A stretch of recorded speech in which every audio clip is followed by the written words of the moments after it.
Katelyn is my guest today. She has been a client for probably 3 years Yeah, close to in it. business. Also, we do a lot of stuff together in the mind body world with coaching. But the thing that we want to talk about today is money and money for mind body energy practitioners specifically. I love working with mind body workers, coaches, practitioners, energy healers. And one thing we see is a problem in the industry is a lack of business understanding, a judgment about selling and money. And that belief bleeds over to your bottom dollar. And here's the problem. You can't help people if you can't make amends with this money story. So I've decided to start interviewing some of my clients from zero all the way to the big numbers. So we're going to tell Katelyn's story today and just let you know what's possible. How's that sound, Katelyn? Sounds great. Okay. So let's talk about where you were when we had that first conversation. So just so you guys know, Katelyn graduated with my son. Yeah. So I did know her before she came into the to business. And I remember we had a conversation and you were like, that is what I really want. I'm going hmm to do that one day. hmm And you couldn't afford it. And so then I offered you the smaller business package when we first started eSchool.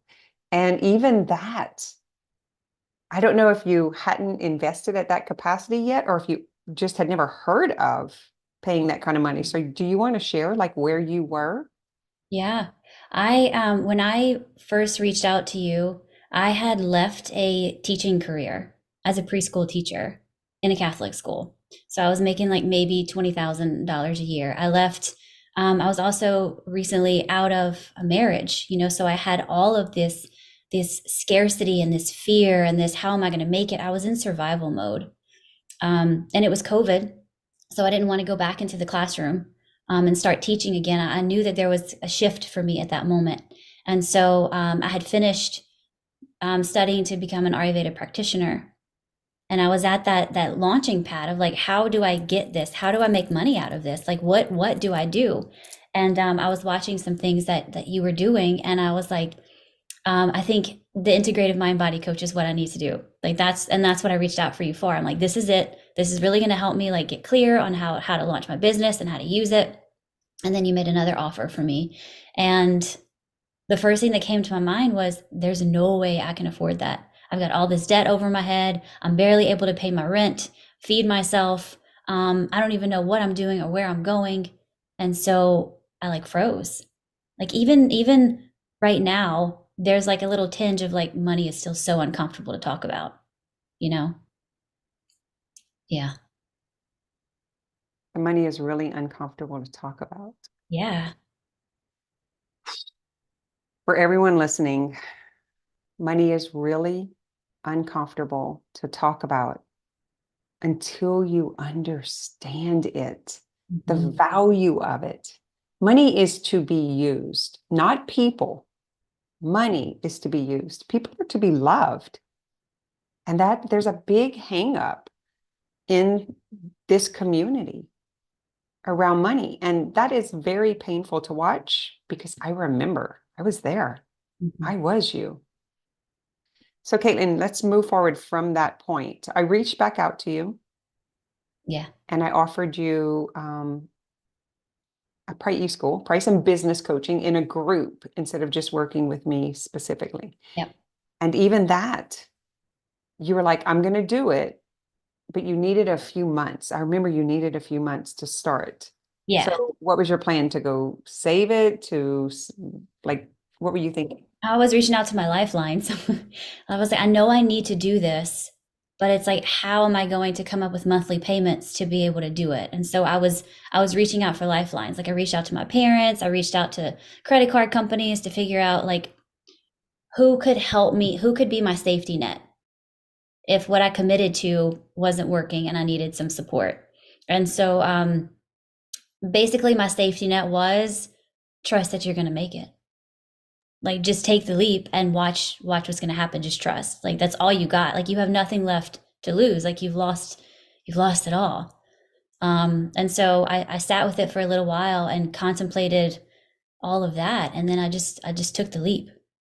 Mm, I just without took having the the leap. money. I've done that, and it's a very scary thing. I remember I did a crazy expensive weekend thing, and I did not have the money, and I was going to have to keep paying it after the weekend. Mhm. I was like, I don't know if I can do this. Yeah. So whenever you said like I just had to trust, so Katelyn is splenic authority. She's a projector, splenic authority in human design. And you've learned to really trust your intuition. And it has to sometimes override, because let's be honest, a lot of those listening to this are going to reach out to their lifeline, and their lifeline doesn't have the money either. Hmm. And a lot of that is because we take on the habits and beliefs of those mentors and people in our environment, whether it's our parents or other people.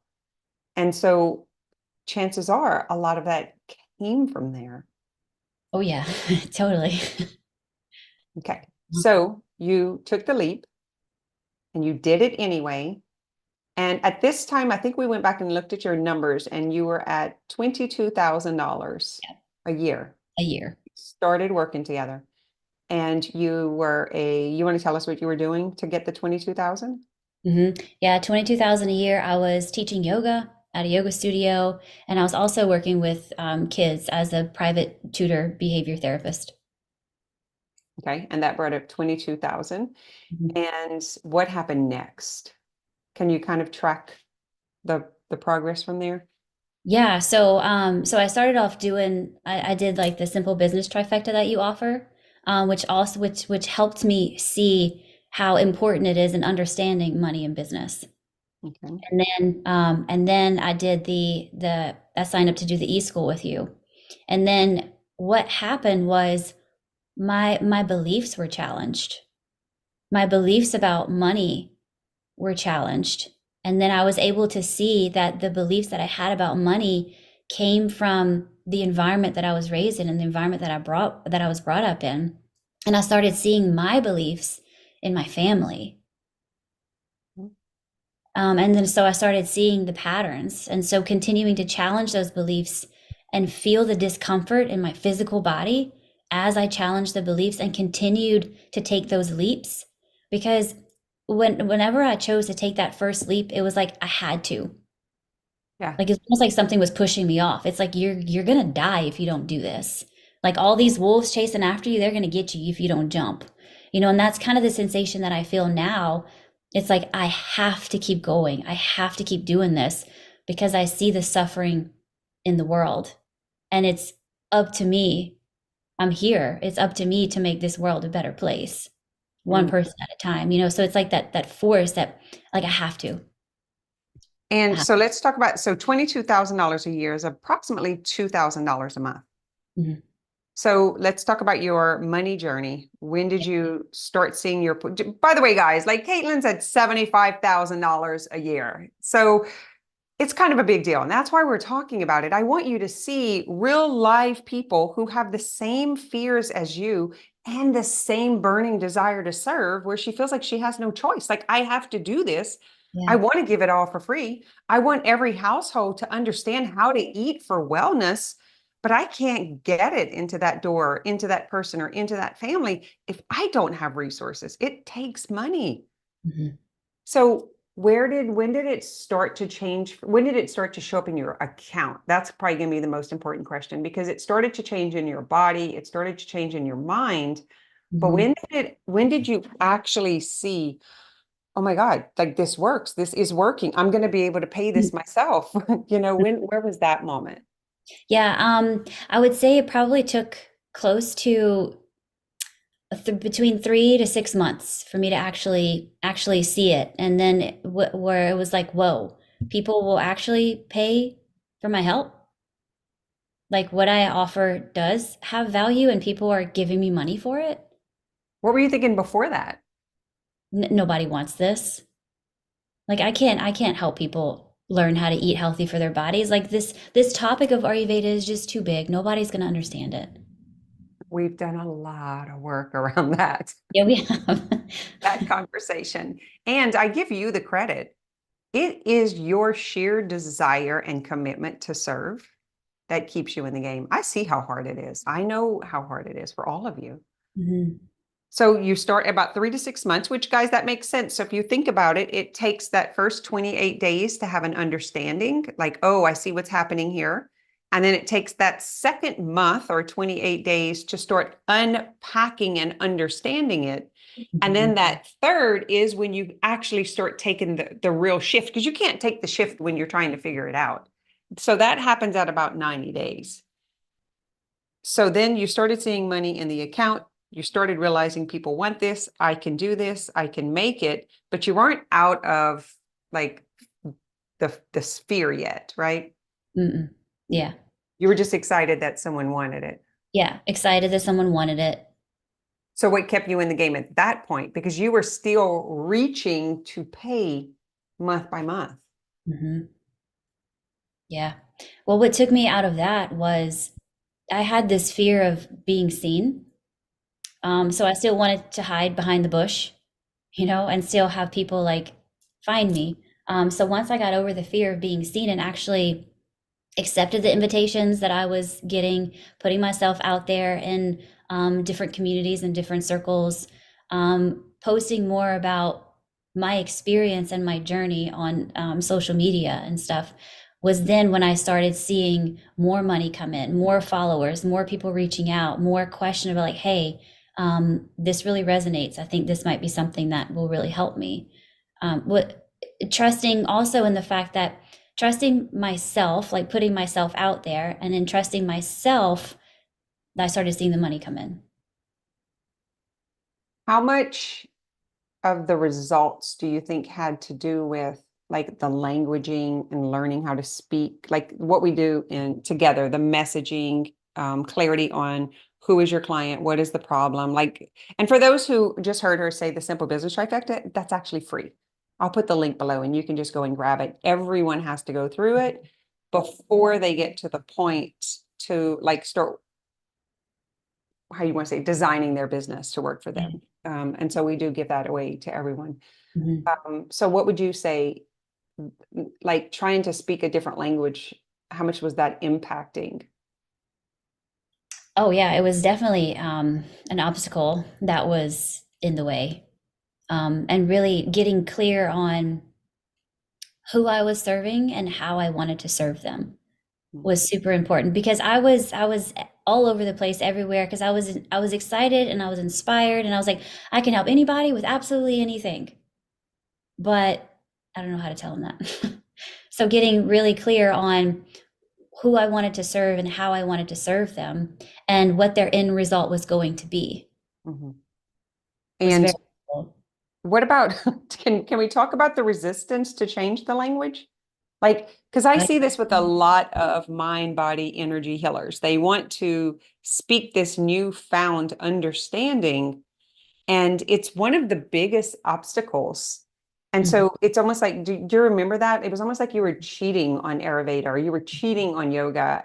And do you want to kind of share how that Yeah, yeah. happened? It was really hard for me because it's like on a spiritual journey, and as you're learning these spiritual lingo and these spiritual practices, like you really rise up, and it's like coming back down to teach people how to embody the spirituality, like how to be a soul in a body.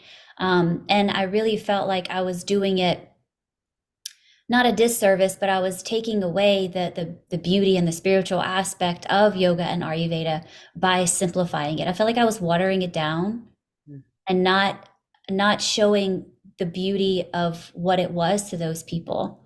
And now I see that spoon feeding the people, watering it down, allowing them to taste it can only bring it in so then they can enjoy the gumbo, right? Like this is what chicken tastes like. This is what sausage tastes like. This is what onions taste like. And then this is what the gumbo tastes like, right? Going like one little thing at a time. And because what was happening was I was almost like bombing them with all of this information because it was my passion and it was boiling over into me and they couldn't understand it. They're like, "Well, I don't really know how that's I can't access that," is what I was hearing. And so after hearing that several times, What was your belief around making money as an Ayurveda wellness practitioner? That it ain't gonna happen. Ain't gonna happen. And you There's didn't really no way have it can happen. anyone who had done it. So we're always looking for mentors and models who have Mhm. done what we want to do, but you actually didn't have anyone that No. was successfully doing that. So what would you say was the moment that you surrendered to trying something else? Did you have to get to a point where you were so frustrated or what? Yeah. Yeah, it was almost like I was looking for the path that has already been paved for me. And it was like I had the moment of realization of like, no, you are the pioneer. You have to make the path. So you have to get out there with the machete and create the path because it's not there. And that's going to look different than what you actually think it's going to look like Hmm. and how I was expecting it to look. Because I came from being a teacher. You know, I had all these mentors and all these models and all of these things to follow because teaching is, you know, has been around for a really long time. So I had the models, but for here and what I was trying to create, I didn't have anything to follow, you know, so I had to go and create that for myself. So what would you say was the moment when you realized I can make money? What did that month look like, dollar wise? Oh, that was when when I led my first Ayurvedic cleanse, Okay. group wise, and that was an $11,000 month. And that's when I was just like, oh my goodness. And then hearing all the feedback from these people when I was able to make Ayurveda so simple for these people to try on for 2 weeks and then really embody and feel what it changed and how it did in their body. And then they paid me for it. And I had my biggest month that I had ever made in my entire life. And I was just like, oh, okay, I guess this does work. And then it led on to more problems. Of course. So Yeah. you actually earned half in 1 month. You Yeah. actually earned half of what you had made the entire year before. Mhm. Wow, right? Yeah. Really think about that.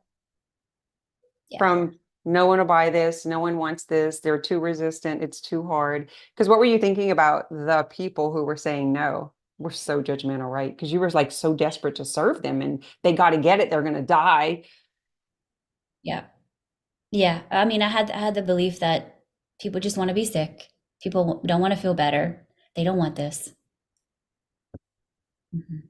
And then you felt, I remember our conversation, you felt so responsible. So yeah. Oh, it was so heavy. I was devastated.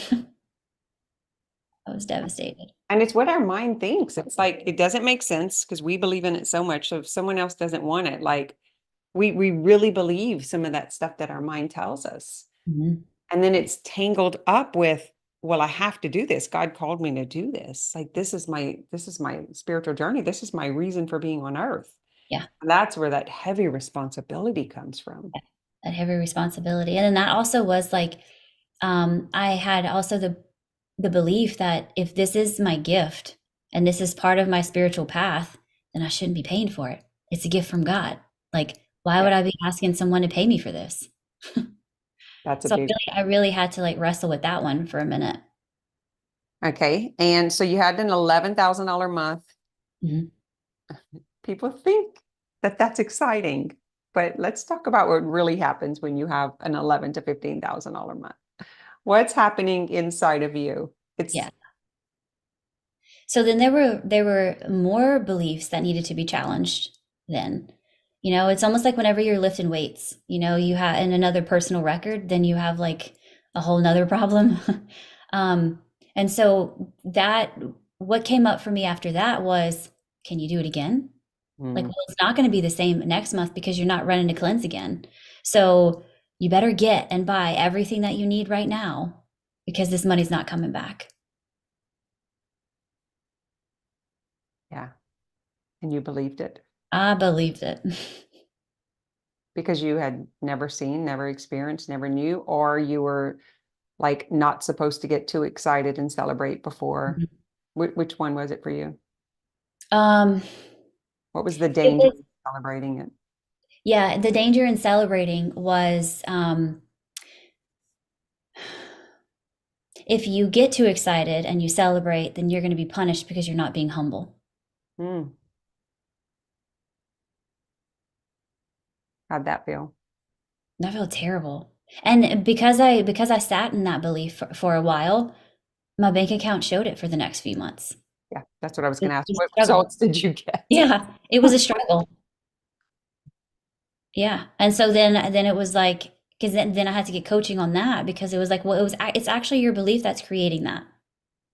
That's not the truth. It's actually your belief that is creating that. What did you think was creating it? The market, the people, the People.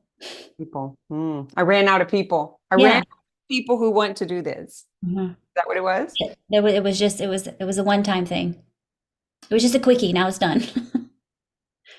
Ah, so interesting. Belief work is tricky and empowering and hard, like because you can't see. You believe it's truth, right?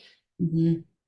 All right, so we got you all the way to the $11,000 month and then the slump after, which is the vulnerability hangover. And then you just kind of pull away, not to be whatever the story is, not to be shamed or don't get too excited. You can't do it again.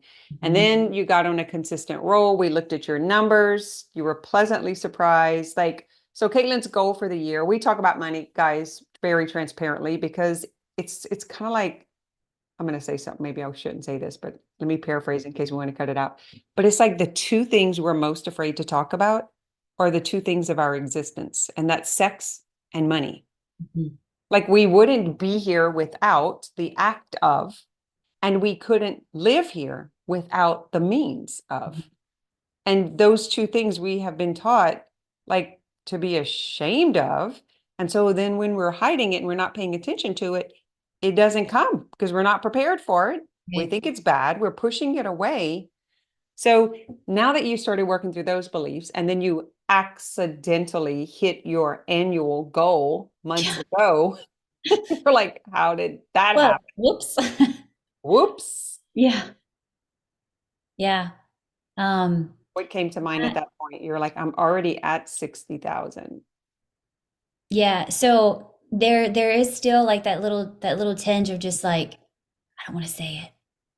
Like I didn't even want to tell you guys. Like I didn't want to say it because I was like, because now what? Mm-hmm. Like if I celebrate it, is it going to stop again like it did last time? Is the sky going to fall? And am I going to be able to do that again? Right, right. All right. So let's get on to what do you think was the biggest like benefit or advantage for you to learn? Like if you look back, just think back to the 22,000 all the way up to the 75,000. You're like, okay, this is the year that I make like an average to above income. Your medium household income ends up right around everyone else in your area now, Hmm. which is a very normal average income for a household. I think that's so exciting. Like I love looking at it that way. I was like, Katelyn, that's like what men make. And you're like, huh? Yeah, that's what my husband was making when he retired. Hmm. And then instantly the mind starts telling stories about all the other things we should have done, or well, I should have more money and I must have done it wrong and all that other crap, right? Hmm. It's such a Yeah. trickster. Yeah. A lot of things that my mind says right now, it's like, okay, so that's great. You're making this money, but why are you still in debt? Hmm. Like where is it? Why don't you build a house? Yeah. Why aren't you? Why are you still driving the same car you've driven for 12 years? Oh, that's interesting. Yeah. So it's like one level or state of being that takes us to the next problems and the Hmm. next set of beliefs. Yeah. And I know with you personally, I couldn't push too far too fast because you're like really sensitive and you don't like you've got a story around like that being pushed and burnout and having to Hmm. do so much in order to get it. But let me just ask you, like, do you feel like you had to sell your soul in order to get that, or did you do it in a sustainable way?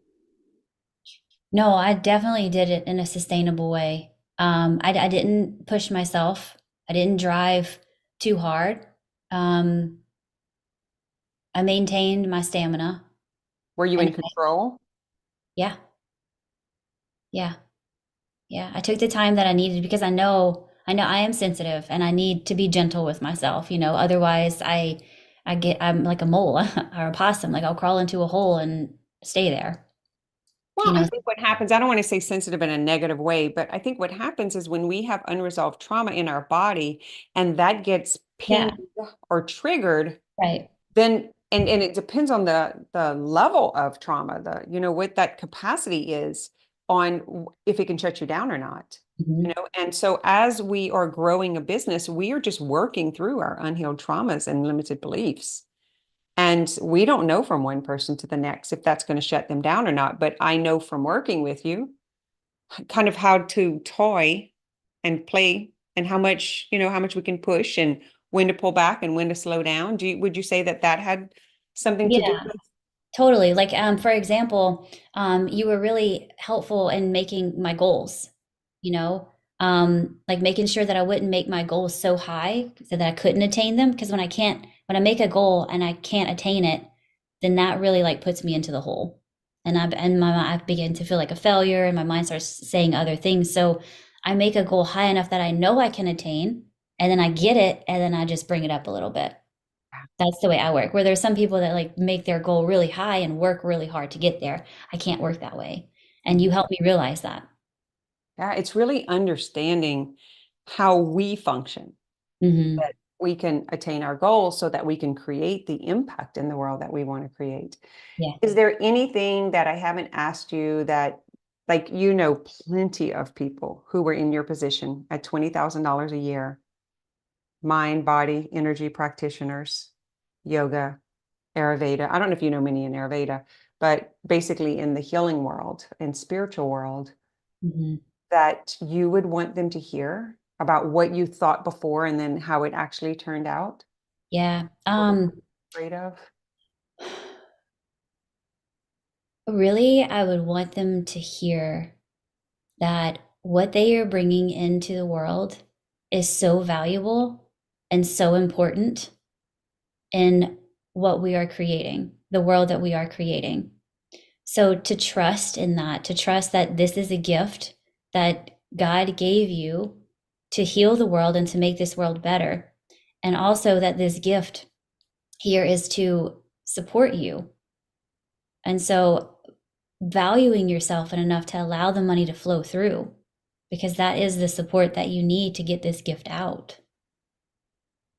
Let me ask you, to what degree or percentage do you think like coaching, mentoring, strategy, like the work that we do with marketing, promotion, branding, messaging, tactical tech stuff, Hmm. when you look at that whole circle of all the thing that's required, because I think that's where we kind of mess up at the beginning, is we think that we just got to go do this one thing and don't realize there's actually about 12 things that you have to do to get to your first 50,000. So when I ask you like from that way, if you were like to back up and do a 360, what was most impactful for you to go from 20, like to earn an extra 50,000 a year? What part of it? Definitely the systems that eSchool helped me put in play.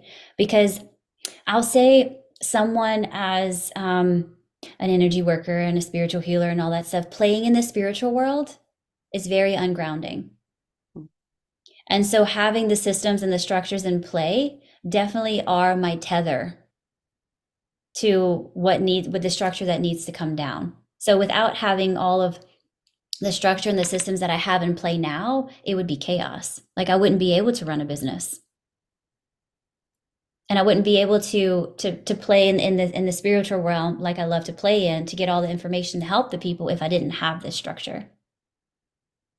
I could see that because then you'd be fighting for the next dollar and then you would be in a panicked, anxious state the whole Mhm. time and you wouldn't even have opportunity and resource to go and be in these circles and stuff that you love to do. Right.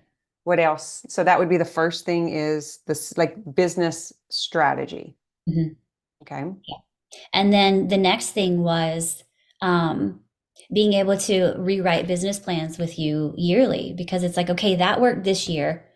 This is a little part of this is still working, but this isn't working. So let's revamp that strategy, or I feel like I'm working too hard. Like this is becoming challenging for me. Like, can we reconfigure how this flow is going to work? So it's more of a flow. Like I'm not really trying to make things go. Like I'm in the canoe, just floating on, and my oars are with me. Like I'm not working so hard. It's just happening. So the business assessments and tweaking, like Yeah. the chattering part, but with Yeah. my supervision, like with Yeah. my, and I guess I want to just be clear about this. Like, do I tell you what to do, or where do we get this information from? No, I mean, we get the information from what I want. Like Mhm. you ask such great questions to get to for me to gain clarity on what I see and what I want for my business and what's going to work, and then you give ideas. Because would it work if someone just told you this works and this is what you need to do? Not at all. Not at all. Okay. Because we all work differently. Yeah.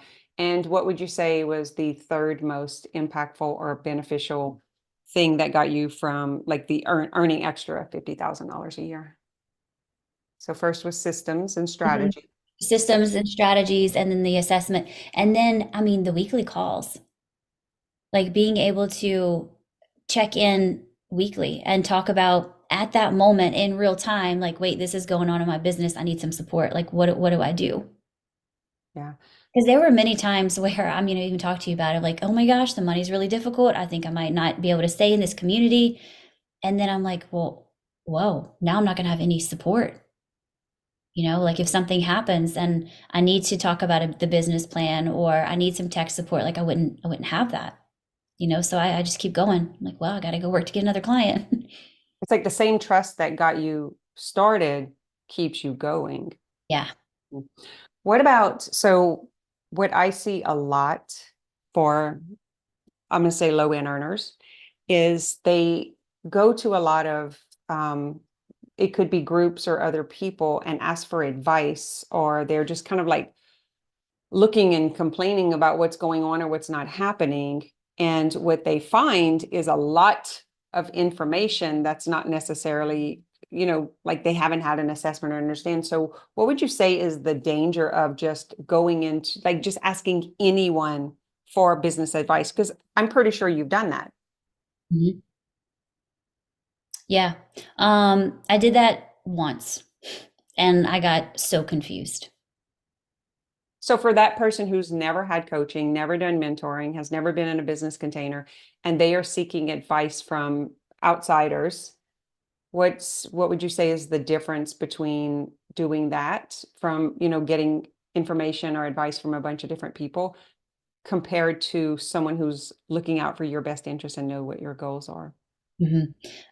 There's a huge benefit in because it's almost like a family, like you have been in our tribe, like you've been with this tribe.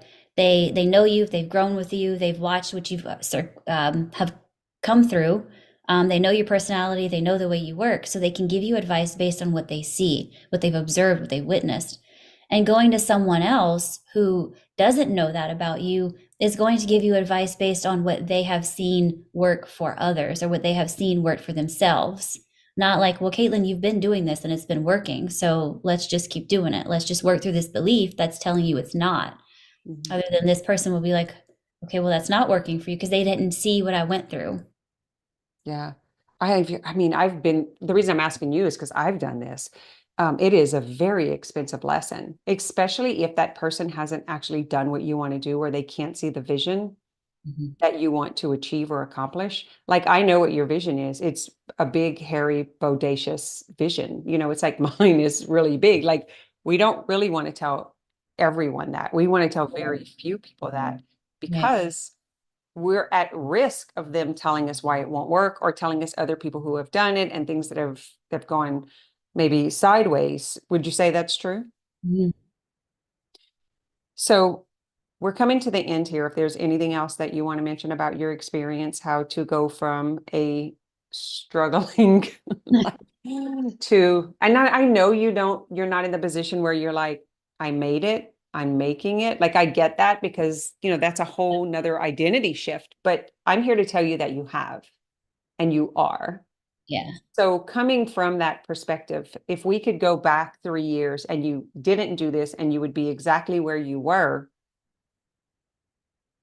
would you have missed out on? Like, where are you now compared to if you hadn't done it? If this ends today, what do you get to keep for yourself? What have you gotten personally that you know you can survive? Yeah. Definitely I got that belief in myself. And whatever I put my mind to, I can do it. So you're walking around empowered in your own potential. Yeah. And so, like, you're right, I'm not at the place where it's like I have arrived. It's almost like I'm an alien stepping off of a spaceship into this world, and I'm like, is it safe? Am I?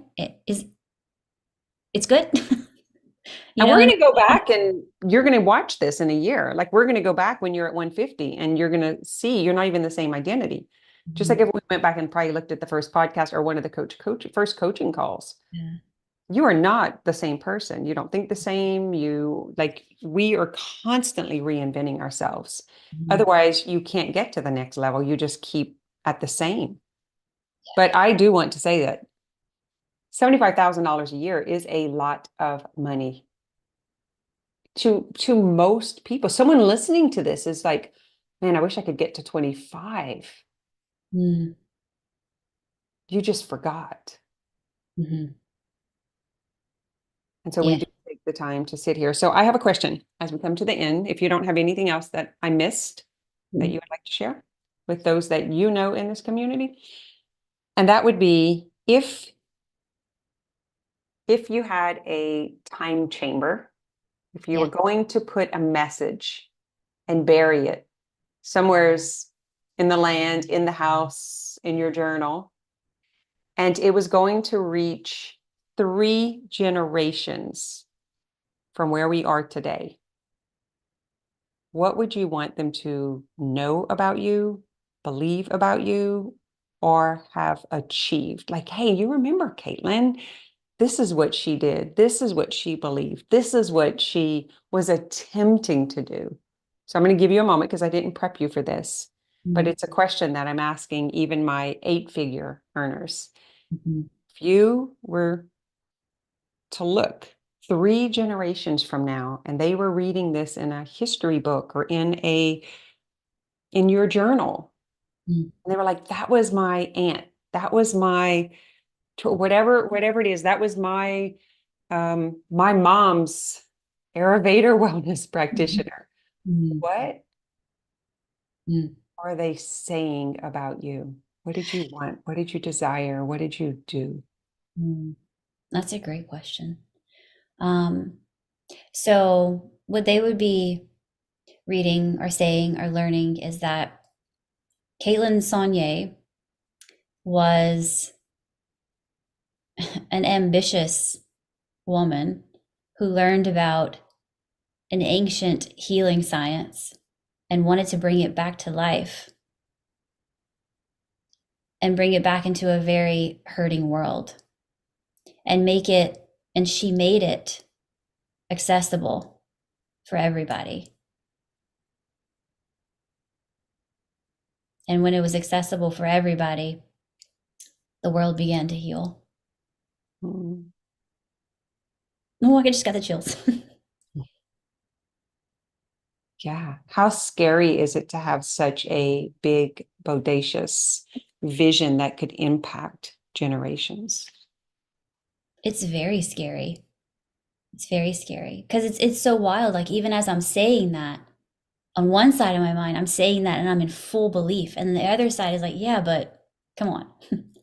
Yeah. So even in my own mind, there's a challenge, And so, like, the world is also challenging. So it's like I have to stay in alignment with my belief and get checked on my beliefs constantly because they're loud and the world is loud. And that's the only way that I can bring my mission to life is by staying in alignment with the belief that I have. Mhm. What would life look like if you just like quit on the mission? If you just, I know it's not a negotiable, Um, but if you just thought for a moment, like, screw it. I don't Yeah. have to do this. I mean, I would die. Mhm. I would die. I would become sick again because I was sick before I started this journey. Like my body would get sick again. Um, I'd probably have to go back and drink a lot of alcohol to numb myself. Mhm. You know, yeah, I can't. Very scary thought, huh? Yeah, I can't. Like I cannot.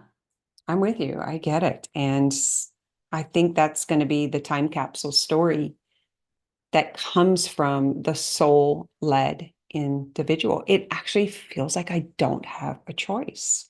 As No. hard as Yeah. it is. Yeah. Yeah. It's like it's almost like we came into this world and God said, "This is how you're going to bring my light, and this is what you have to do." But first, you got to be able to look at your own light, and that's hard too. Yeah. I That's hard. think that's why I was like so intrigued by like Joan of Arc. And, she was like, I've got a message. I've got to deliver this message. Like it's no matter what, I've got to do this. I'm just going to do it.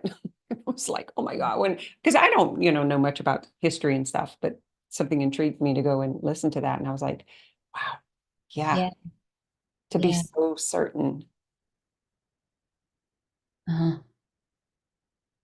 that you don't even have a choice, even though it sounds ridiculous. I think about the iPhone all the time, right? That the fact that that exists. Right. And I mean, so many times on this journey, like I feel absolutely crazy. Like I'm How does insane. having a community that's crazy help that? Oh, it's so helpful. It's so helpful because I have my family and people are like, why don't you just go back to teaching? Like they need teachers, and I'm like, yeah, no, no. Feel like I am teaching. I was talking Yeah. to my 4-year-old granddaughter, called her for her birthday. And she was talking about being a teacher. And I was like, I'm a teacher. And so I took the camera in here and at the board, and then in the other part of the office and all the chalkboards along the way, where we write stuff out. And then I was like, I never even realized it until this moment. But I was like, I was teaching yoga, I was teaching fitness classes, I was teaching how to make money, I was teaching people how to heal. Like, wow, that's the furthest thing from what I thought I would be Mhm. as a terrible student in school. All right. Yeah. Thank you for coming on, for sharing your story. And we'll keep you guys updated because like this is a scary journey, and don't think she won't have a vulnerability hangover after we hang up, Mhm. because she said this and made these big claims here and talked about, and her mind is instantly going to say, yeah, what if you lose it all next year? What if you don't get any clients, right? Like it's gonna for sure. I always check in on them after I do the interviews. Or after they hit a big goal. I was like, let's check in, let's make sure they're okay. I can't leave them to themselves Mhm. because that old battered belief system is going to come back. Mhm. All right, my friend, let me go ahead and end this.